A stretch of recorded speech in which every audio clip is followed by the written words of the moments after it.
여야 3당 원내대표가 7월 임시국회 소집 등을 논의하기 위해 모였지만 빈손으로 헤어졌습니다.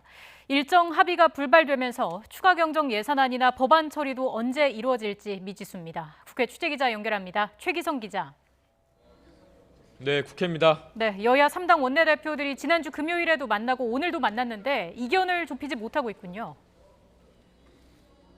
네, 여야 교섭단체 3당 원내대표는 오늘 오전 11시쯤 문희상 국회의장 주재로 만나 1시간 가까이 대화를 나눴지만 성과는 없었습니다. 정경두 국방부 장관 해임 건의안이나 북한 목성 국정조사를 수용하라는 야당과 추경안과 다른 쟁점을 연계 처리하는 일은 불가하다는 여당의 입장이 여전히 맞서고 있기 때문입니다.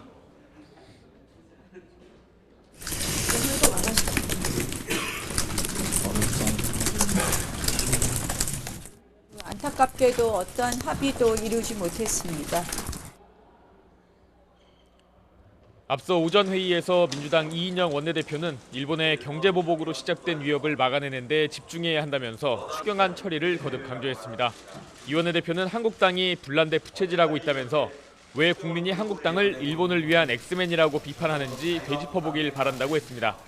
한국당 나경원 원내대표는 정부가 무능을 일본파리로 덮으려 한다며 저성장으로 오래 신음했던 일본처럼 한국을 일본화하고 있는 정부야말로 신친일파가 아니냐고 지적했습니다. 나 원내대표는 박근혜 정권 때는 3년 차가 될 때까지 5차례에 걸친 야당의 국정조사 요구를 받아줬다면서 당시 야당이었던 민주당을 비판했습니다.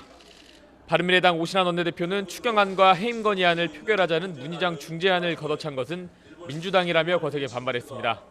다만 여야는 지난주 합의했던 것처럼 잠시 뒤 오후 3시 국회 외교통일위원회 전체 회의를 열어 일본 수출 규제 철회 촉구 결의안을 채택하기로 했습니다. 네, 국회 다른 상황도 살펴보겠습니다. 당 혁신위원회 활동을 둘러싸고 바른미래당 내부 갈등이 격화하고 있죠. 네, 바른미래당 집안 싸움이 날이 갈수록 심해지고 있습니다.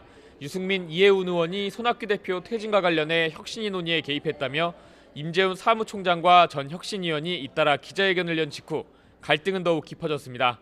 손 대표는 임 사무총장 폭로가 사실이라면 중대한 당원당규 위반이라면서 유승민 의원이 당 진상조사에 협조해야 한다며 압박했습니다.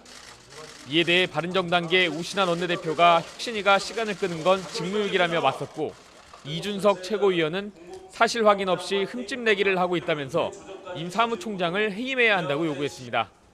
이 과정에서 임 사무총장과 이 최고위원, 오신환 원내대표 등이 말싸움을 벌이면서 회의장은 아수라장으로 변했습니다. 외압 의혹에 대한 입장 표명 없이 유력 인사 변호만을 담은 성명서 발표로 혁신위가 특정 인사의 산하기관임을 반증하는 겁니다. 네 번째, 허위사실 유포 그만하십시오. 예, 말씀입니까 지금 총장님? 누가 유력 인사를 대변했다는 겁니까? 예? 혁신위원장은 나도 만났어요. 나도. 자 조용히 하세요. 네? 자, 네 주대한 번째, 위원장 저세요. 주대한 위원장 잠깐. 박주선 대표도 만나고 손학규 대표도 만나고. 당의 당무를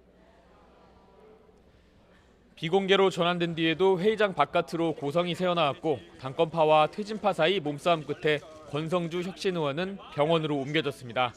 혁신위와 관련해 당내 의견 수렴이 이뤄지지 못하면서 공방은 당분간 계속될 것으로 보입니다. 지금까지 국회에서 전해드렸습니다.